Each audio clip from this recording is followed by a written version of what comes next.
today, guys, I wanted to do a bit of a different video, other than some Nostalgia Blast reviews that I had planned that I would like to do in the future. I figured for today's video, I would do a pickup, not a pickup video, but a collection video for you guys, showing off some rare and expensive games from my retro collection. I've done stuff like this in the early videos on the channel when I started up some time back. I figured I would show just a few games from my collection. If you guys enjoy this video and want to see more of them, let me know, and I'll do more of these like little videos in the future showcasing some rare and expensive games from my collection. Just keep in mind there's a lot more than this, so if you're interested, let me know. But the first game, guys, just jump right into here. It's a game I don't think many of you guys have known before, and this is a game that I have reviewed on the channel in the past, and this is Bloody Roar 4 on the PS2. This is a fantastic game from my childhood. It's a really good fighting game.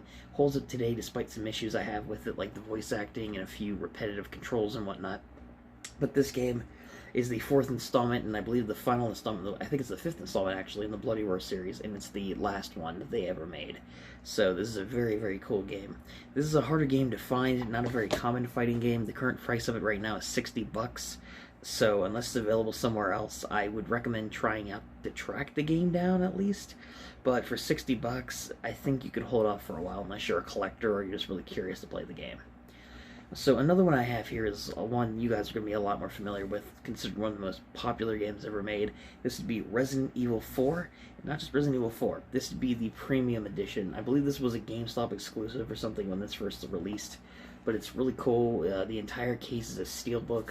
If we open it up, for example, there is, you guys can see here, the main game disc. There's a bonus disc in there, which is a director's cut kind of deal. There's the manual, and there's a little like art book and whatnot in there, kind of talking about what happened in the previous games.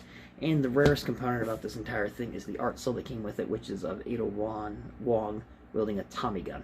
So this is the rarest component of this limited edition right here. Really cool thing to have in the collection.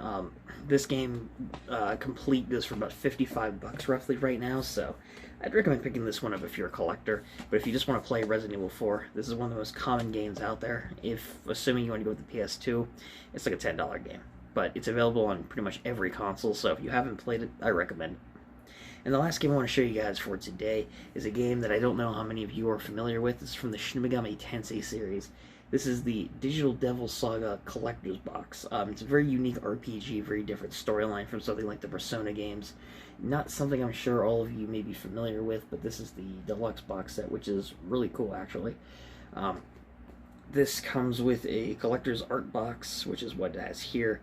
It has the Digital Devil Saga 2 game disc and whatnot. It also has a full-page color manual, as well as the soundtrack CD featuring 30 soundtracks from the game.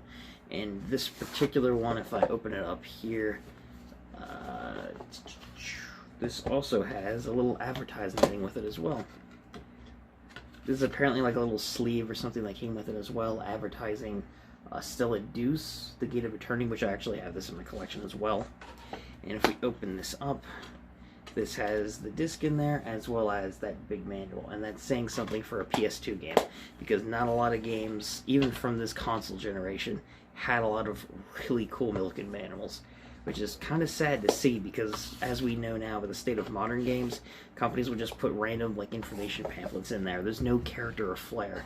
Fortunately, there are some modern games out there that do have this kind of thing, like Shovel Knight, but that is a very different game than your typical release. So with all that in mind, guys, this is all I wanted to show you guys for today. I do have some reviews and whatnot planned for some games that I played so far this year. So hopefully you guys enjoyed this little pickup. Like I said, if you will not pick up collection showcase. But if you guys want to see something like this in the future, let me know in the comments. And I can have more games to show off if you guys want to see that kind of content. So with all that in mind, guys, thank you so much for watching. Until next time, I'll catch you guys later. Peace.